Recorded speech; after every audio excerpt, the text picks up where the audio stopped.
لیکن حکمران طبقہ کیا کرتا ہے؟ کبھی وہ اس کا ذمہ دار IMF کو ٹھہرا دیتے ہیں، کبھی وہ کہتے ہیں کہ جی عالمی معیشت خراب ہے، اس وجہ سے یہاں پہ مہنگائی ہو رہی ہے۔ جو حکمران طبقہ ہے اس میں سے کچھ لوگوں نے یہ اناؤنس کیا کہ وہ تنخواہیں نہیں لیں گے۔ کسی کو یہ اجازت نہیں ہونی چاہیے کہ وہ ٹیکس کا پیسہ ان فضولیات پہ خرچ کرے، یہ آپ لوگوں کو تقسیم کر کے اس کا فائدہ اٹھاتے ہیں۔ کبھی راشن پیکج اناؤنس کرتے ہیں، بجلی مل رہی ہے، مفت پیٹرول مل رہا ہے۔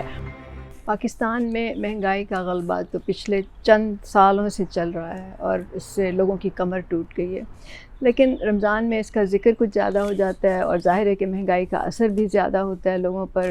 اور مشکلات زیادہ ہو جاتی ہیں کیونکہ قیمتوں میں اضافہ ہوتا ہے۔ اچھا، اب جو لوگ ہیں نا وہ الزام دیتے ہیں، عام طور سے جو الزام دیا جاتا ہے وہ ان کو جو ٹھیلوں پہ فروٹ کاٹ بیچتے ہیں یا سبزیاں بیچتے ہیں یا چھوٹے دکاندار ہیں جو سموسے وغیرہ بیچتے ہیں، کیونکہ عام لوگ عام طور سے انہی کے پاس جاتے ہیں تو ظاہر ہے کہ مہنگائی کا اثر ان کو وہاں پہ زیادہ نظر آتا ہے۔ لیکن حکمران طبقہ کیا کرتا ہے؟ وہ کس بات کو الزام دیتا ہے؟ کبھی وہ اس کا ذمہ دار IMF کو ٹھہرا دیتے ہیں، کبھی وہ کہتے ہیں کہ جی عالمی معیشت خراب ہے، اس وجہ سے یہاں پہ مہنگائی ہو رہی ہے۔ تو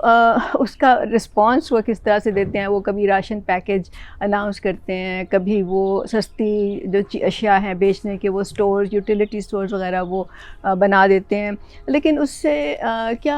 کتنا ایک لوگوں کو فائدہ ہوتا ہے، کتنے لوگ اس سے مستفید ہو سکتے ہیں؟ اصل سوال یہ ہے۔ جو عام لوگ ہوتے ہیں، جو تھوڑے سے صاحب حیثیت ہوتے ہیں، وہ کوشش کرتے ہیں کہ خیرات زکوٰۃ کر کے لوگوں کی مشکلات میں تھوڑی سی کمی کی جائے، لیکن اس مسئلے کا حل یہ تو نہیں ہے، یہ سب چیزیں اس مسئلے کا حل نہیں ہیں۔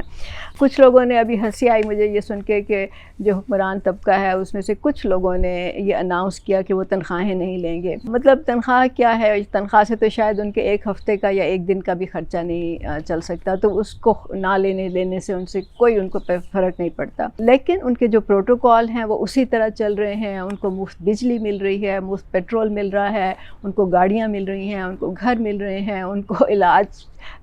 کے لیے باہر جانے کی سہولیات مہیا ہیں مفت میں، اور ان کو اپنی فیملی کے ساتھ بزنس کلاس میں سفر کرنے کی سہولتیں ہیں، مطلب اس کو ان کو الاؤنس ملتا ہے۔ اسی طرح نوکر چاکر ہیں، ڈرائیور ہے، سیکیورٹی، یہ سب چیزیں ان کو اسی طرح سے مل رہی ہیں، کسی پہ قدغن نہیں لگی، نہ کسی نے کہا کہ ہم یہ نہیں لیں گے۔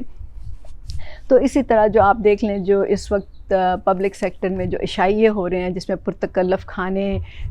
دیے جاتے ہیں لوگوں کو، ہر تقریب کے بعد آپ دیکھ لیں کہ چائے دی جاتی ہے۔ یہ اس ملک میں جہاں قائد اعظم نے کہا تھا کہ قومی خزانے سے چائے کا ایک کپ بھی جو ہے وہ نہیں اس کے پیسے ادا کیے جا سکتے، وہاں پہ یہ سارا کچھ ہو رہا ہے۔ اصل میں اس وقت مطلب مہنگائی کے تو اور بہت سی وجوہات بھی ہیں، اور ہم سمجھتے ہیں کہ اس کا اصل میں جو ازالہ ہے وہ تو ایک پورے معاشی نظام کو ختم کر کے ہی اور نیا نظام بنا کے کیا جا سکتا ہے، لیکن اس وقت لوگوں کو یہ مطالبہ کرنا چاہیے کہ یہ صرف رضاکارانہ طور پہ نہ ہو، بلکہ پارلیمنٹ میں یہ قانون پاس ہو کہ یہ تمام جو سہولیات مل رہی ہیں، جو تمام مراعات مل رہی ہیں، جو تمام اخراجات جو ان لوگوں کے جو ٹیکس کے پیسے سے ادا ہو رہے ہیں، اس کا خاتمہ ہونا چاہیے، اور کسی کو یہ اجازت نہیں ہونی چاہیے کہ وہ ٹیکس کا پیسہ ان فضولیات پہ خرچ کرے، جبکہ ملک میں لوگ جو ہیں وہ بھوکے مر رہے ہیں اور ان کو 2 وقت کا کھانا نہیں مل رہا۔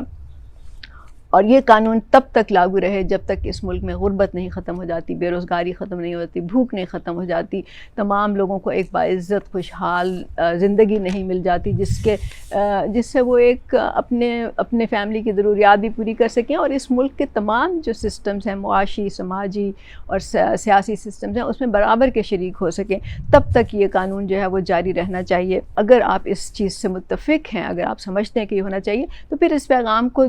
زیادہ سے زیادہ لوگوں تک پہنچائیں، دور دور تک پہنچائیں، اور آپ کا تعلق کسی بھی پارٹی سے ہو وہ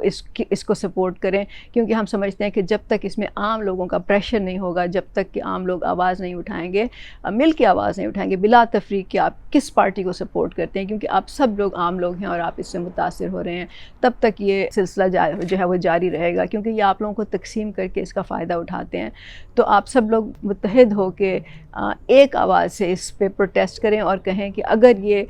جاری رہا، اگر ان کے پروٹوکول جاری رہے، اگر ان کی یہ اعلان نہ ہوا، اگر یہ قانون پاس نہ ہوا پارلیمنٹ میں کہ یہ سب چیزیں ختم کی جائیں گی، تو عوام کو، عام لوگوں کو احتجاج احتجاج کرنے کا حق حاصل ہے. ہم نہیں چاہتے کہ اس ملک میں انتشار ہو, ہم نہیں چاہتے کہ سیاسی عدم استحکام ہو, لیکن ہم یہ بھی نہیں چاہتے کہ لوگ جو ہیں خودکشیاں کر لیں اور پھر نوبت وہاں تک پہنچ جائے جس طرح کہ عرب سپرنگ ہوا تھا, جہاں پہ ایک بندے نے خودکشی کی تھی اور اس کے نتیجے میں پورے مڈل ایسٹ میں آگ لگ گئی تھی. اور وہ جو سیاسی عدم استحکام ہوگا اس کو دنیا کی کوئی طاقت پھر وہ بند نہیں کر سکے گی, نہ اس کو یہ سیاستدان ختم کر سکیں گے, نہ اس کو اسٹیبلشمنٹ ختم کر سکے گی, نہ بیوروکریٹس, نہ ججز. تو یاد رکھیں اس کی لپیٹ میں آپ سب آ جائیں گے. تو یہ